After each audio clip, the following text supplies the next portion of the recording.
Ready, two. Ready, doors. Ready, pop. Ready, open.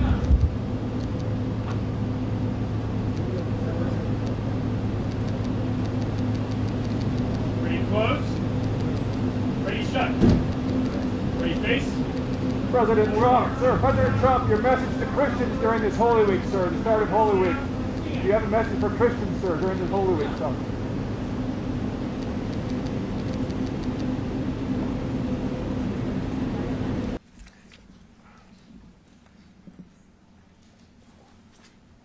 Well, thank you very much. It's an honor to have a friend of mine because we went through this together and got along very well for my entire period of time. So I knew him as a very young man. Now he's just a young man. And he's done a fantastic job. Mr. President, it's an honor to have you. Thank you. You're doing incredibly for your country. And we appreciate working with you because you want to stop crime, and so do we. And it's very, very effective. And I want to just say hello to the people of El Salvador and say they have one hell of a president. Okay, and I mean that, and I know him well. I know him as a very young man, Marco, even younger than you. You know, he started pretty young. He'll always be younger. Young at heart. But I want to thank you for the great job you're doing. I appreciate it very much. Thank you. Well, it's an honor to be here in the Oval Office with the President and leader of the free world. We're very happy, and we're very eager to help. We know that you have a crime problem, a terrorism problem that you need help with. And we're a small country, but if we can help, we will do it. And we actually turned the murder capital of the world, that was the journalists call it, right? Murder capital of the world, into the safest country in the Western Hemisphere. And, you know, sometimes they say that we imprison thousands. I like to say that we actually liberated millions. So, you know, like, That's very good. Who gave him that line? Do you think I can use that? Yes. And in fact, Mr. President, you have 350 million people to liberate. Yes. But to liberate 350 million people, you have to imprison some. You know, that's the way it works, right? You cannot just, you know, free the criminals and think crime's going to go down magically. You have to imprison them so you can liberate 350 million Americans that are asking for the end of crime and the end of terrorism. And it can be done. I mean, you're doing it already. And I'm sure that people have seen the change in the streets. A long way to go because you're just initiating your second term. But it's clear that, you know, with the numbers at the border, you know, even in Democrat-run cities, they get a help from the work you're doing. So I'm really happy to be here, honored, and eager to help. Well, we had a terrible thing happen. We had an administration that allowed people to come in freely into our country from not only South America, but from all over the world. Many from the Congo in Africa, Asia, all over the world, Europe, rough parts of Europe. And they came from prisons, and they came from mental institutions, and they came from gangs, and the gangs of Venezuela and other places. And hundreds of thousands and even millions of them came. 21 million people altogether, but many of the people that came, just a tremendous percentage of them were criminals, in some cases violent criminals. We had 11,088 known murderers. Half of them murdered more than one person. This was allowed by a man who, what he did to our country is just unbelievable. So we're straightening it out, we're getting them out. But what they did and what that party did to our country, open borders, anybody could come in. As soon as I heard that, I said, every prison's gonna be emptied out into our country. That's what happened. And we're straightening it out, and we just had numbers. We had the highest recruiting numbers in the history of our country going into police departments. And a year ago, we had the lowest numbers. You couldn't hire a biggest police. change. Yeah. Nobody's From ever the seen. lowest to the highest. And the military now, Marines, the Army, Air Force, Coast Guard, every slot is, I mean, we have the best numbers we've ever had. We call it recruitment numbers. And we've never had anything like it. We had records on at every single level. But very important, the policemen. The policemen are joining forces now that we're having a hard time with policemen because we weren't protecting our police. Yeah. And we cherish our police. The police are great, and the firemen and everybody else. But we have the highest numbers that we've ever had, the most enthusiasm. Great enthusiasm on trade and other things. We're doing great. We're taking in billions and billions of dollars. We made 2 weeks ago, I gave them a little bit of a pause because, you have to show a little flexibility, but we go back to what we have to do. The markets have been very strong once they got used to it, but we were losing $2 billion a day. There's no company big like this. This is the biggest deal ever made. Now we're making $3 billion a day. We're a great country, but we had stupid people running this country, and I can say it. What they've done to us at the border should never and can never be forgotten. It's a sin, what they did, and you are helping us out, and we appreciate it. Actually, what you're doing with the border is remarkable. It has dropped, 95%? It's incredible. As of this morning, 99%, 99.1% to be exact. Why are those numbers not in the media? Well, they get out with the fake news, like CNN.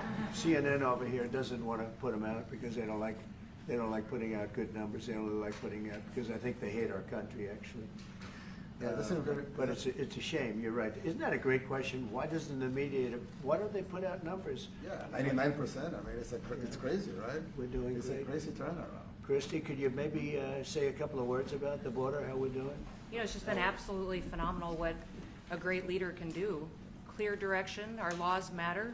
We should only have people in our country that love us, and the Border Patrol and our ICE officers and law enforcement officers have done fantastic work. So we're proud of them. Now we just need to get the criminals and murderers and rapists and dangerous gang members and terrorist organizations out of our country. So, Mr. President Bukele, we thank you very much for your partnership.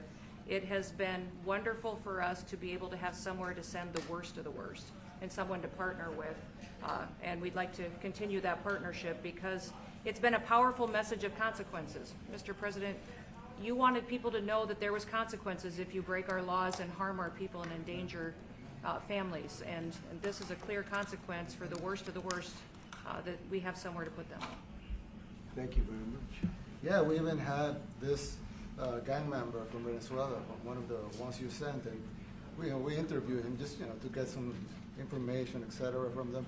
And he said, I got arrested 6 times, but they released me the 6 times, so I should be released again. And then we said, well, what's the last thing you do? And he said, well, I shot a cop in the leg, but I didn't kill him. I just shot him in the leg.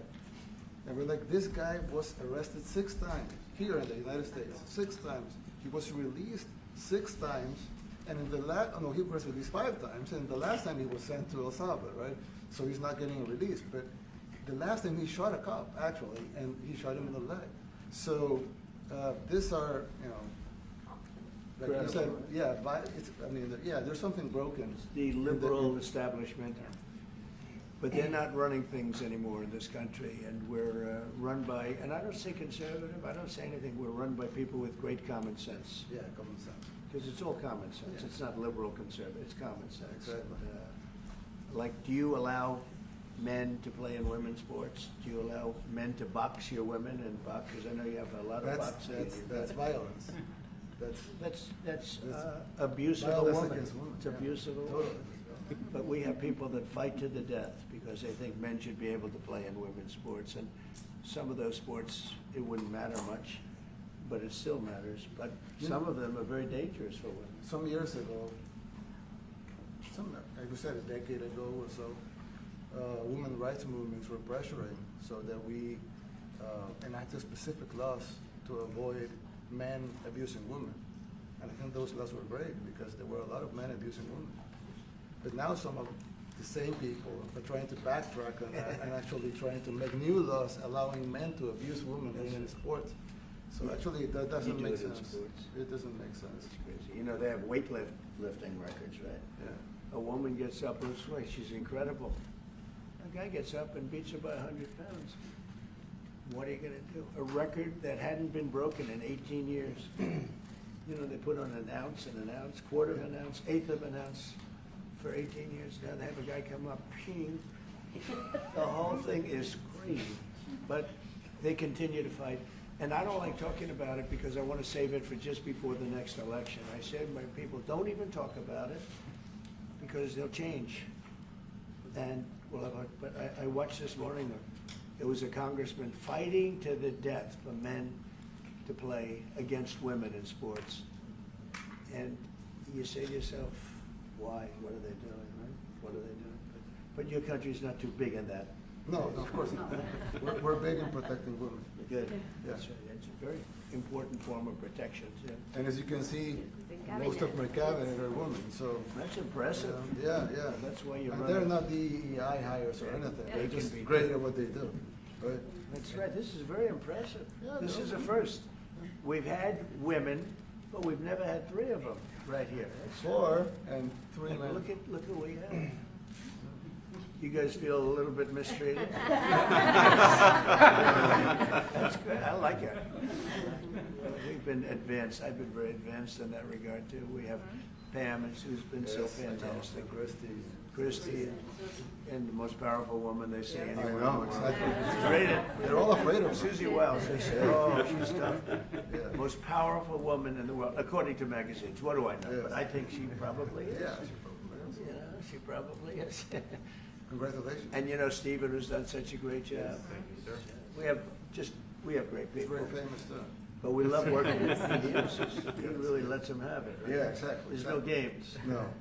It's very good. He knows. Do you have any questions, please? President Trump, No, let's not start Mr. with President. CNN because they're just so Mr. President. wrong. Yeah, please. Yeah, thank you, Mr. President. You repeatedly mentioned last night that Russia's attack on Ukraine was a mistake. What is the exact mistake?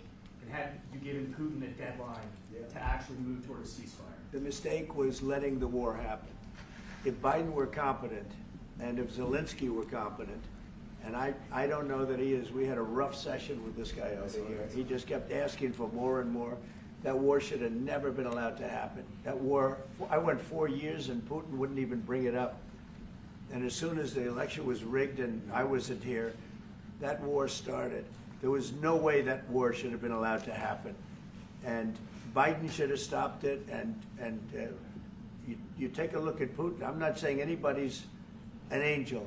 But I will tell you, I went 4 years and it wasn't even a question. He would never, and I told him, don't do it. You're not going to do it. And it was the apple of his eye, but there was no way that he would have done it. All you had to do is lower oil prices. If you lowered oil prices, Biden kept the prices so high because he made it impossible to get it. If you lowered oil prices, you would have never had the war. But you wouldn't have had it with me anyway. That war would have never happened. And I think it's a great abuse. So now what do?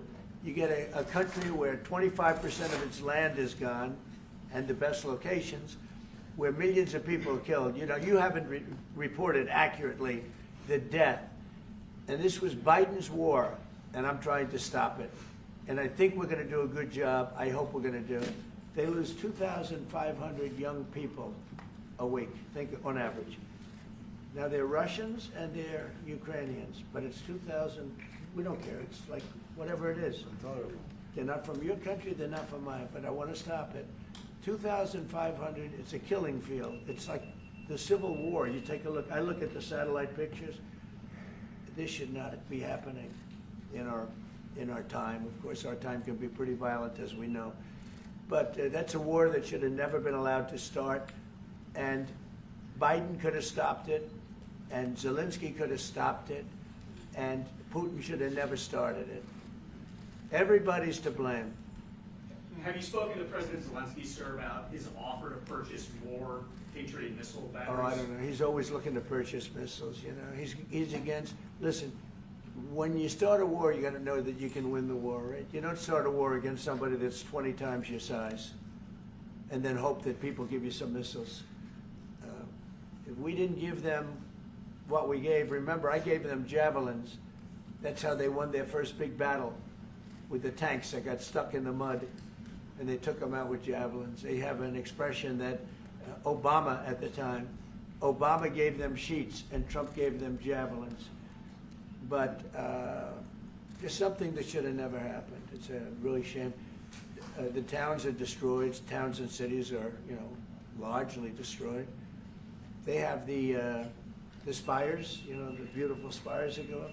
They say they were the most beautiful in the world in Ukraine for whatever reason, but the most beautiful in the world, they're mostly laying on their side, shattered and broken. And most importantly, you have millions of people dead. Millions of people dead because of 3 people. I would say 3 people. Let's say Putin, number 1, but let's say Biden, who had no idea what the hell he was doing, number 2, and Zelensky. And all I can do is try and stop it. That's all I want to do. I want to stop the killing. And I think we're doing well in that regard. I think you'll have some very good proposals very soon. Last question, sir. Have you attributed a motive through the FBI investigation behind the attack on Governor Josh Shapiro over the weekend? No, I haven't, but the attacker was not a fan of Trump, I understand, just from what I read and from what I've been told. The attacker basically wasn't a fan of anybody. It's probably just a whack job. And certainly a thing like that cannot be allowed to happen. Is your good relation with President Bukele the best guarantee that this time you won't terminate the temporary I have protected a status? great relationship with this man. I have the best relationship with him. We've known each other. I've known him since he was a very young man, as I said, very, very young. And I was impressed. I said, look how this guy is. In fact, you sort of look like a teenager. You look like a teenager. I said, what kind of a country is this? He grew up well in the last 5 years. Do you support an extension for nationals of El Salvador under I temporary support protected him. status? Do you plan to ask President Let's hear the question from this very low-rated anchor at CB. Thank you, President. Do you plan to ask President Bukele to help return the man who your administration says was mistakenly Which one is it? deported? The man who was mistakenly deported to El Salvador? Well, let me ask Pam, would you answer that question? Sure, President. First and foremost, he was illegally in our country. He had been illegally in our country. And in 2019, 2 courts, an immigration court and an appellate immigration court, ruled that he was a member of MS-13 and he was illegally in our country. Right now, it was additional paperwork had needed to be done. That's up to El Salvador if they want to return him. That's not up to us. The Supreme Court ruled, President, that if, as El Salvador wants to return him, this is international matters, foreign affairs, if they wanted to return him, we would facilitate it, meaning provide a plane. So will you return him, And President you are doing a great job. Thank you. you. Stephen Miller, wait a minute. Can you just also respond to that question? Because, it's asked by CNN, and they always ask it with a slant, because they're totally slanted, because they don't know what's happening. That's why nobody's watching them. But would you answer that question also, please? Yes, gladly. So, as Pam mentioned, there's an illegal alien from El Salvador. So, with respect to you, he's a citizen of El Salvador. So, it's very arrogant even for American media to suggest that we would even tell El Salvador how to handle their own citizens as a starting point. As 2 immigration courts found that he was a member of MS-13. When President Trump declared MS-13 to be a foreign terrorist organization, that meant that he was no longer eligible under federal law, which I'm sure you know, you're very familiar with the INA, that he was no longer eligible for any form of immigration relief in the United States. So he had a deportation order that was valid, which meant that under our law, he's not even allowed to be present in the United States and had to be returned because of the foreign terrorist designation. This issue was then, by a district court judge, completely inverted, and a district court judge tried to tell the administration that they had to kidnap a citizen of El Salvador and fly him back here.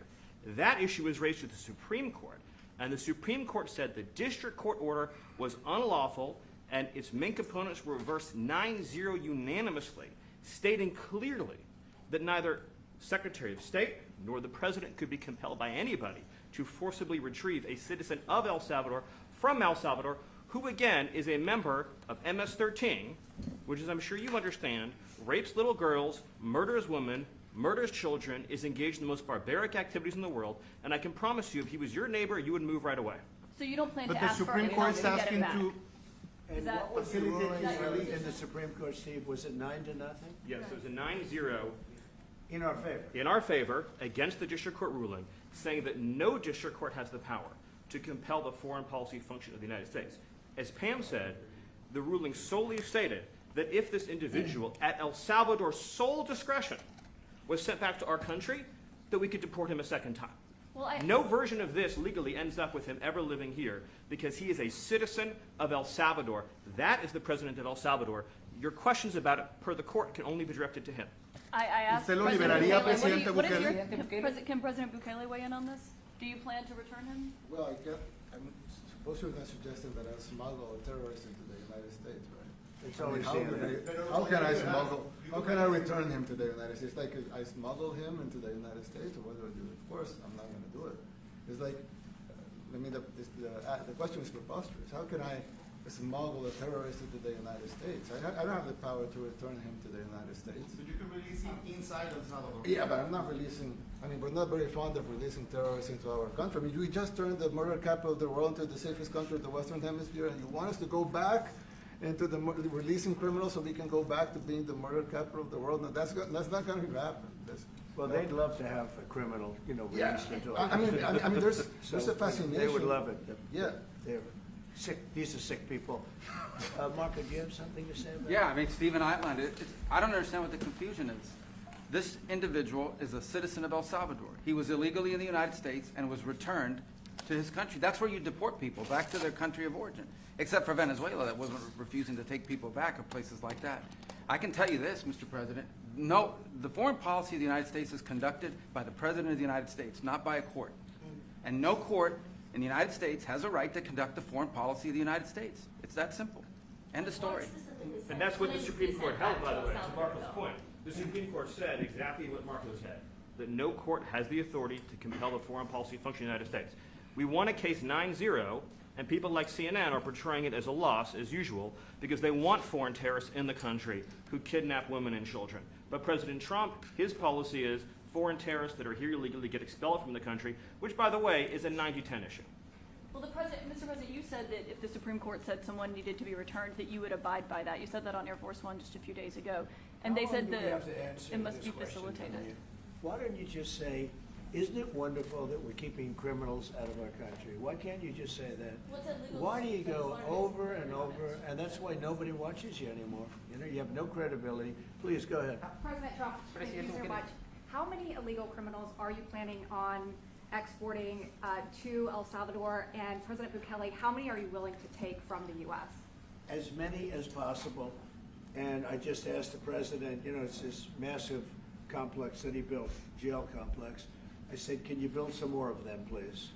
As many as we can get out of our country that were allowed in here by incompetent Joe Biden through open borders. Open borders. You probably hear open borders and you can't even understand it because nobody can understand. Nobody smart or with common sense can understand it. So we have millions of people that should not be in this country that are dangerous. Not just people, because we have people, but we have millions of people that are murderers, drug dealers. They've been allowed to come into our country by other countries that were very smart. When they heard that this very low IQ president, and by the way, I took my cognitive exam as part of my physical exam, and I got the highest mark, and one of the doctors said, sir, I've never seen anybody get that kind of, that was the highest mark. I hope you're happy with that, although they haven't been bugging me too much to take a cognitive, but I did do my physical and it was released. I hope you're all happy with it. I noticed there's no question, so probably you are. But the cognitive, they said to me, sir, would you like to take a cognitive test? I said, did Biden take one? No. Did anybody take one? No, not too many people took them. I said, what about Obama? Did he take one? No, he didn't take one either. I said, let me be the only one to take one. But I've actually taken them 3 times already. I like taking them because they're not too tough for me to take. But we had a great physical exam, so I know you're going to ask that. And the doctors who are total professionals, Walter Reed Medical Center, they're great people. and I visited a soldier that was badly wounded, incredible soldier, lost his leg, and spent a lot of time with him. I mean, great with his mother, and it was really a very great thing. They do a phenomenal job. I just want to say, Walter Reed, I was there for, 5-6 hours. You were there with me. But I took a full physical, and it came out perfecto, so that's good. That means you've got me for a little longer. Would the U.S. be willing to pay for those facilities to be opened if new ones were going to be built? I'd do something, we'd help them out, yeah. We help them. They're great facilities, very strong facilities, and they don't play games.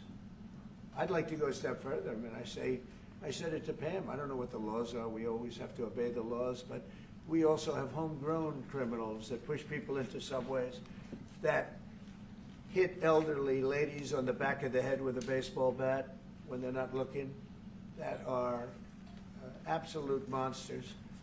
I'd like to include them in the group of people to get them out of the country, but you'll have to be looking at the laws on that, Steve, okay? How essential is it for you guys to be locking up these prisoners? And do you think more presidents should follow suit like you guys as far as taking a hard stance on crime here in the United States? Well, I do. I think everybody has to. I mean, the president said it better than anybody. He said, you know, you have liberty and you have to have liberty, but to have liberty, not everybody is gonna be good. And you know, some are bad because they're sick. They're mentally deranged, they're bad. Why do you think Then you have to take them, if you're gonna have a country, you're gonna have to take those people out. And we've been doing that. But this was like an unforced error, they would call it, where we had people that may hate our country, or maybe they're just stupid people. I think they're probably stupid people more so. A lot of people said they did it for the vote, but I did better with Hispanic people than they did, because they always use Hispanic. I did better. You people love me. I saw my poll numbers in your country. I'm through the roof, right? 91%. Some people think they do it for the vote. But they don't have to do it for the vote. They cheat, you know, they're professional cheaters. That's about the only thing they do well. So we just have had a great relationship, and it's become bigger because of a strange thing that happened. You know, I came back, we had no war in Ukraine, we had no October 7th Middle East problem, we had nothing, we had no inflation. We didn't have the Afghanistan, most embarrassing moment in the history of our country, the Afghanistan, not withdrawing, because I would have been out, you know, I had it all set to bring people out with dignity and pride. That was the worst, most embarrassing moment in the history of our country, Afghanistan. We didn't have any of that. You wouldn't have had the war with Russia, Ukraine. You wouldn't have had the Middle East problem because Iran was broke, they had no money, because we had secondary sanctions on and lots of other sanctions. And now every single thing, got a problem with Iran, but I'll solve that problem. That's almost an easy one. We got to solve a war that should have never started, Ukraine and Russia, and we'll get that solved. And we have to solve problems, and we already solved inflation. You know, if you look at the numbers are incredible, actually. Stock market's up, and we're not letting other countries take advantage of this country like they have for the last 40 years. So thank you very much. You have a question, please? Yes, Mr. President, thank you so much. You scored another major investment win this morning when NVIDIA pledged to build its AI supercomputer, the first time ever, right here in the United States. Thank you. That's a question I like. That's true. What is your reaction to this announcement, sir, and how will this positively benefit Americans across America? Well, it's one of the biggest announcements you'll ever hear, because NVIDIA, as you know, controls that almost the entire sector, which is one of the most important sectors in the world, between chips and semiconductors and everything else. And they're the biggest. And the other biggest we already have coming in is spending $300 billion, as you know. They announced 2 weeks ago. But NVIDIA is so highly respected. And this was an announcement that a lot of people, I knew it was going to happen, but not to the extent that it happened. It's big. And the reason they did it is because of the election on November 5th and because of a thing called tariffs. As I say, the most beautiful word in the dictionary. After love, God, relationship. The press actually hit me and said, tariff is the most beautiful word in the dictionary. What about family, love, God. I got hit even on that. You understand? I said, okay. So now I say it's my 5th most favorite word because they get you on anything.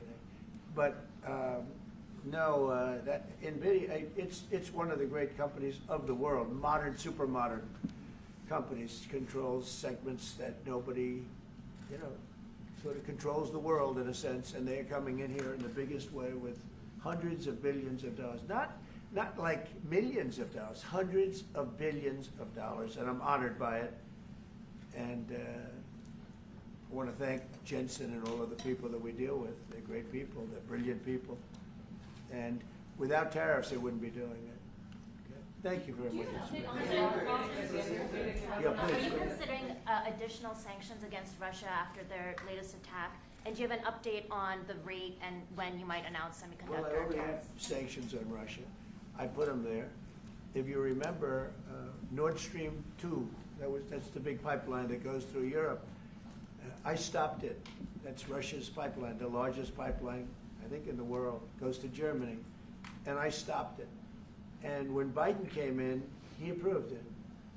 And then they say, oh, I'm friendly with Russia. No. Putin said, if you're my friend, I'd hate to see you when you're my enemy. I stopped the biggest economic job they ever had. I stopped it cold, right? It was dead. You know that, right? And Biden came in and he immediately approved it. What was that all about? And it's a pipeline that takes care of a lot of the needs. Now, it was a very controversial thing, but I stopped it and Biden approved it. Question? On tariffs? No, not you. Not President update today on potential semiconductor tariffs and potentially pharmaceuticals. What? Semiconductor tariffs and potentially pharmaceuticals. Pharmaceuticals we're going to do. We don't make our own drugs, our own pharmaceuticals. We don't make our own drugs anymore. The drug companies are in Ireland and they're in lots of other places, China. And all I have to do is impose a tariff. The more, the faster they move in. The higher the tariff, it's very simple. It's inversely proportional. The higher the tariff, the faster they come. And we're going to be doing that. That's going to be like we have on cars. We have, as you know, a 25% tariff on cars. We have a 25% tariff on steel and aluminum. And that's what that category fits right now. Do you have a percentage in mind and a timeline? I have a timeline, not too distant future. And we're doing it because we want to make our own drugs. We're doing it because we want to make our own steel and aluminum, lumber, other things. And they're all coming in. We have record numbers, $7 trillion. Since I announced, like a month and a half ago, since I came in, we have over $7 trillion being invested in the country. We didn't have $1 trillion. We didn't have $500 billion for some of these guys. They didn't know what the hell they were doing. So we have the largest investment that we've ever heard of, and we're only 2 months in. And that'll continue at levels that you've never seen before. That's what's going to happen. And even the stock market's up today. It's we also had, a lot of people didn't say it the way it was. We had the largest gain in the stock market in history on every single category last week. That was a nice game because we get a little hit because people didn't understand the power of our our country economically if you use it right. Do you have something to say on that, JD? Yes, sir. I mean, look, for 40 years we have lost manufacturing capacity. Workers have seen their wages stagnate, and some of the most critical things that we need, from the pharmaceuticals, the drugs that we give to our children, the antibiotics that we give to our kids, to the weapons that we actually need to fight a war, if God forbid we had to fight a war, we don't make enough of that stuff. And so President Trump ran explicitly on changing that. Yes, as the president mentioned, it caused a little bit of disruption in the market, but I actually think over the long term, workers are going to benefit, stocks are going to go up, American businesses are going to benefit as we reinvest and reindustrialize our country. And the auto workers and the Teamsters and all of the unions, not traditionally Republican, but I'm winning those unions by, we're up 40, 50 points on the Democrats. They're losing everything. They're losing everything because they just have policies that are not believable. They fight for policies that are 5% popular, and nobody knows who the 5% are. I mean, nobody can find the 5%. But if you go back to Ohio, and by the way, we have the great championship team from Ohio coming in today, right? Very big day. And that's going to be a little bit later. And that'll be, if you want to stick around, I'll introduce you to some nice people. You'll see some very large people, right? You'll see some people that even you have not seen people like this. These are big, these are 6'7", 380 pounds with no fat. Okay, that's pretty good, right? But the team, the national championship team, is being honored today at the White House, so that'll be exciting. If you're around, you want to stay around, I'll have you up there. You can tell them all about your prison, how you have to behave. Okay. Who else? Are those exemptions on electronics? Go ahead, please. You said yesterday that you're making a decision on Iran very quickly.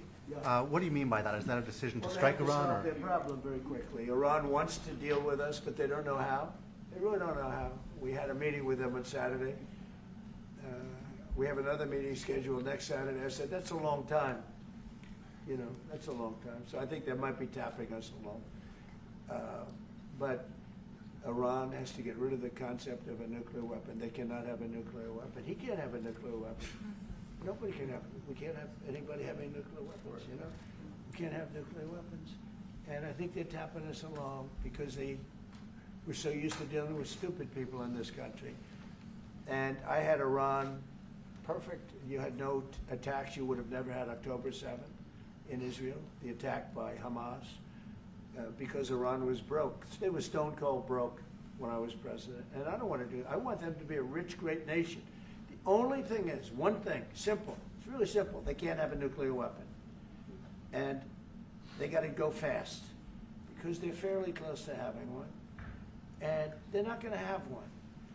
And if we have to do something very harsh, we'll do it. And I'm not doing it for us, I'm doing it for the world.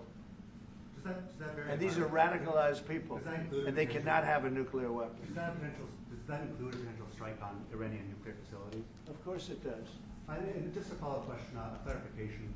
You mentioned that you're open to deporting individuals that aren't foreign aliens but are criminals to El Salvador. Does that include potentially U.S. citizens, fully naturalized Americans? If they're criminals and if they hit people with baseball bats over their head that happen to be 90 years old, and if they rape 87-year-old women in Coney Island, Brooklyn, yeah, that includes them. What do you think? There's a special category of person? They're as bad as anybody that comes in. We have bad ones too, and I'm all for it because we can do things with the president for less money and have great security. And we have a huge prison population. We have a huge number of prisons, and then we have the private prisons, and some are operated well, I guess, and some aren't. But he does a great job with that. We have others that we're negotiating with too. But no, if it's a homegrown criminal, I have no problem. Now, we're studying the laws right now. Pam is studying. If we can do that, that's good. And I'm talking about violent people. I'm talking about really bad people. Really bad people. Every bit as bad as the ones coming in. And I made the statement when I heard about this a long time ago now, 4 years ago. When I heard that this guy was having open borders, I said every single criminal from all over the world is going to be dumped into our country. And that's what happened. Jails. The jails of the Congo were emptied out. The jails of Venezuela were emptied out. And you know what happened? Their crime went way down. But now Venezuela has other problems. You know what the problem is? They have no money. Yeah. Because I shut off their oil, and we put secondary tariffs because they're not doing what's right over there. They know what to do. We spoke to them. I spoke to them. They know what to do. But they have no money. Venezuela has no money. But Iran had no money. And Iran behaved so beautifully.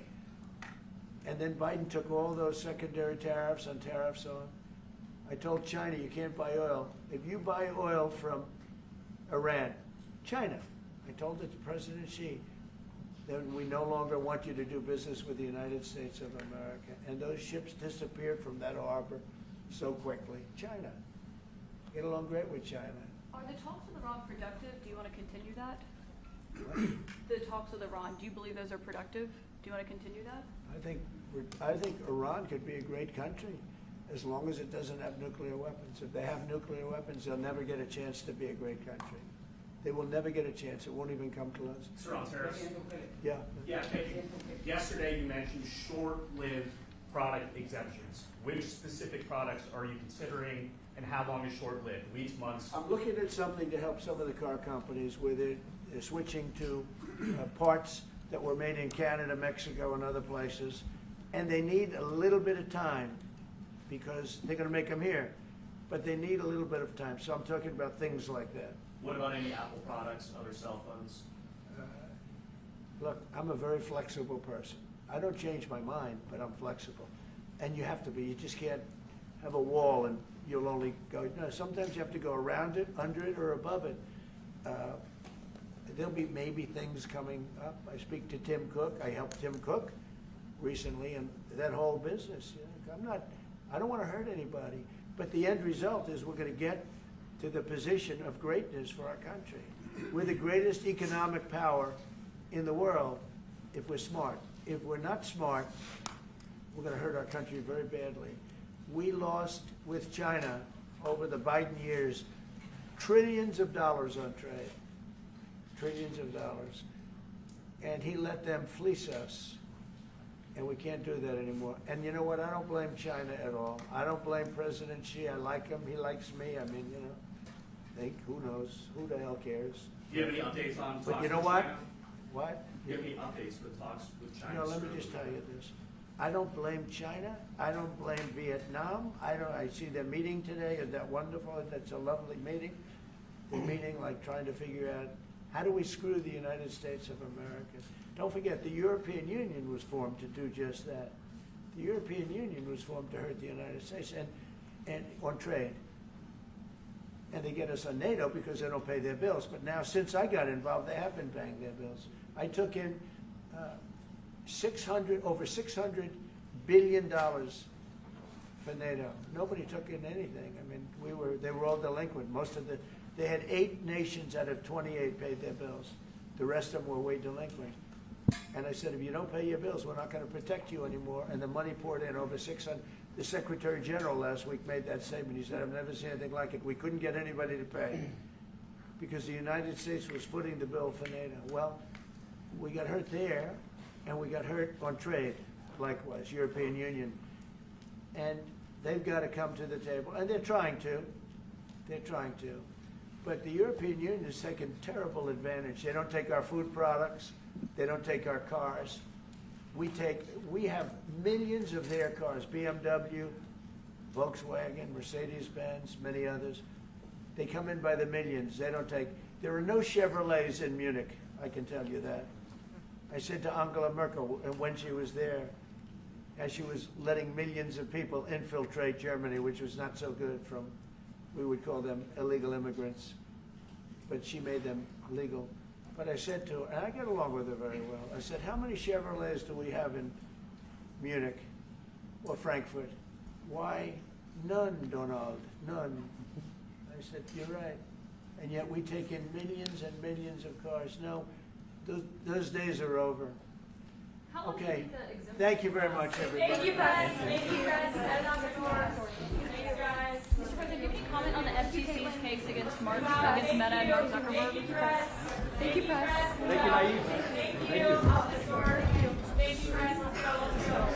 Thank you. Let's go. Let's go.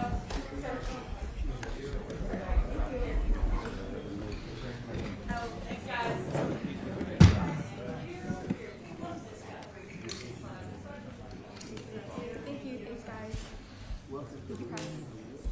Thank you, press. Thank you, press. Keep Thank you, press. Keep going. Keep going. Keep going. Thank you, guys. Keep going. Thank you. Thank you. Thank you.